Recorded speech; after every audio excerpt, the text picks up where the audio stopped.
فيلمنا بيبدأ مع ولد فقير موهوب في لعبة الشطرنج، لكنه مش لاقي الفرصة انه يلعب ويشتغل على موهبته دي، وهو واخته بيكونوا شغالين خدامين. الولد ده بيروح عند رئيس اخته في الشغل وبيطلب منه انه يلعبوا شطرنج وبالمرة يختبر قدراته. الرئيس بيوافق وبيكون محترف جدا وبيغلب الولد في ثواني، وبيقول له بطل تحلم يا حمادة، روح العب بعيد، انت ما عندكش بربع جنيه موهبة.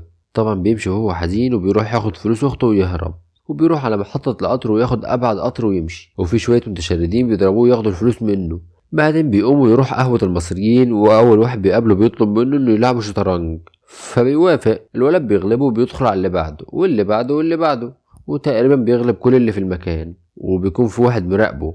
وبعد ما بيخلص الراجل ده بيروح وراه وبيقول له خلي بالك من نفسك يا حمادة، لأن الأشكال الوسخة دي هتوديك العيادة. وبيسأله إذا كان عنده مكان يبات فيه أو لأ. بيقول له هعمل معاك ديل، لو العملة دي جت على كتابة هاجي معاك. فبيلعب وبتيجي على ملك فبيروح معاه.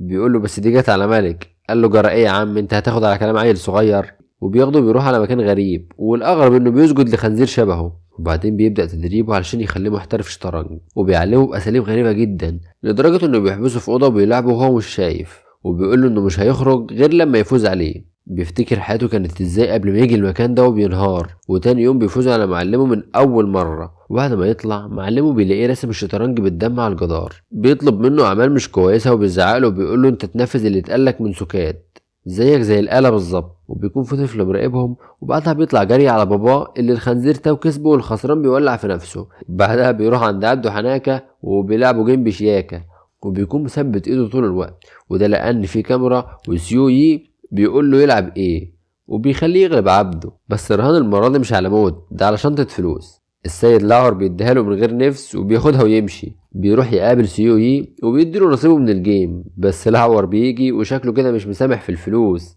وبيضرب تاو، لكنه بيطلب من سيويي يهرب، وبعدها بيتقتل وكمان بيتقطع ايده. وعبده بيطلع جري ورا سيويي بس بيعرف يهرب منه، وبيروح للمكان اللي تاي كان بيضربه فيه.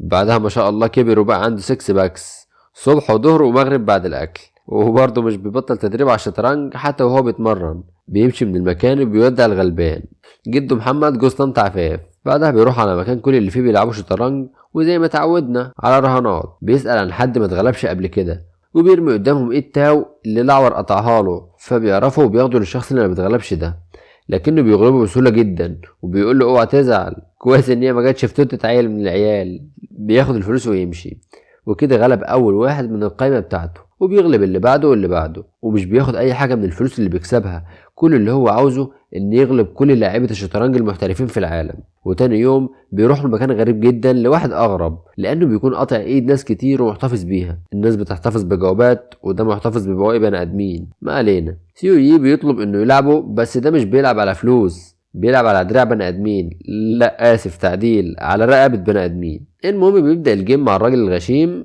اللي بنعرف ان هو اللي قطع دراع تاو، وطريقته في اللعبة هي انه بيستفز عاطفة اللي قدامه وبيكلمه عن اكتر حاجات بتوجعه، زي مثلا موت حد من الاهل او غيره. وهنا بقى بنعرف ليه هرب من المكان اللي كان فيه، لان الراجل اللي كانت اخته شغالة عنده اعتدى عليها وهي ما استحملتش وانتحرت، وهو برضه ما استحملش يقعد في المكان ومشي، وبيفضل يستفز فيه اكتر واكتر عشان يوتره، لكنه بيلاقيه ثابت وهو اللي بيتوتر. وفي الوقت ده سيوي بيفوز والشيطان بيتقطع ايده، وجده محمد قاعد في امان الله بيلاقي واحد بيروح عليه، والواحد ده بيسأله تعرف واحد عنده ايد مقطوعة؟ بيقوله لا، فبيديله واحدة في رقبته، وبياخدوا يلعبوا شطرنج بس المرة دي على طريقته، وهي ان كل ما يخرج له حاجة يحطها على الميزان، ولما الكفة تتملي بتبخ السم في وش الخسران وبتقتله. وطبعا جده محمد بيخسر وبيموت، والولد ده هو اللي بيولع قدامه، لكنه كبر وبقى باد بوي قد الدنيا.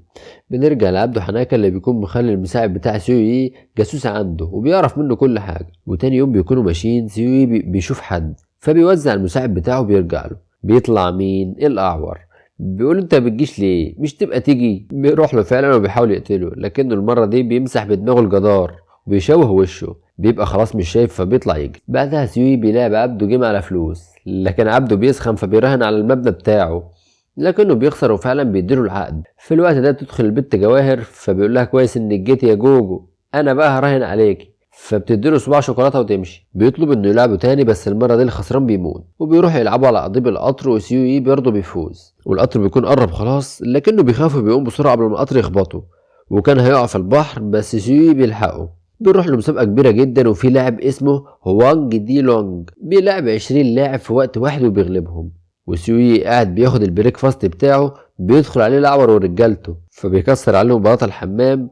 صحيح المغرى ده بيطول معاه شوية لكنه بياخدهم برضه في الآخر، والأعور بيدخل هو كمان وياخد اللي فيه النصيب. سيوي بيبعت عبده يخطف بنت هوانج، بعدها سيوي بيروح عند هوانج دي لونج وبنعرف إن ده الراجل اللي كانت أخته شغالة عنده واعتدى عليها، وبيفكروا بكل حاجة عملها معاه، وبيجيله مكالمة إن بنته اتخطفت.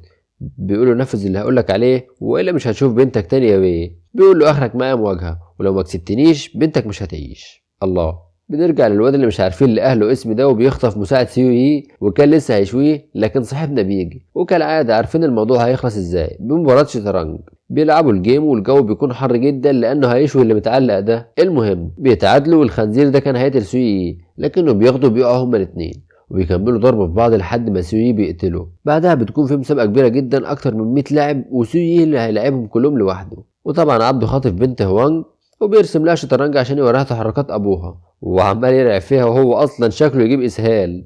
المهم سيوي بيلعب هوانج وبيكسبه في أول جولة وبيكمل لعب لكنه بينزف من كل مكان وبيفضل يكسب في كل الموجودين لحد ما يوصل للمواجهة الأخيرة وهي ضد هوانج دي لونج، لكنه بيبقى مش شايف قدامه وأول لعبة بيلعبها بتكون غلط. بيفتكر وقت ما كان خلاص هيشنق نفسه فبيرجع للجيم وبيلعب لعب سليم واخيرا بيفوز. وبيفكروا بالرهان اللي هو يا انت تعيش يا بنتك تعيش، وبعد ما ياخد القرار بيشنق نفسه وبيسيبه بنته تعيش. وبعدها المساعد بتاعه بيتجوز البت نوسة بس مش بيديلها بوسة، وبيركبوا العربية ويدوها صاحبنا ويمشوا. وكده يكون خلص فيلمنا. لو عجبك الفيديو اكتب لي رأيك في كومنت. اشوفكم على خير.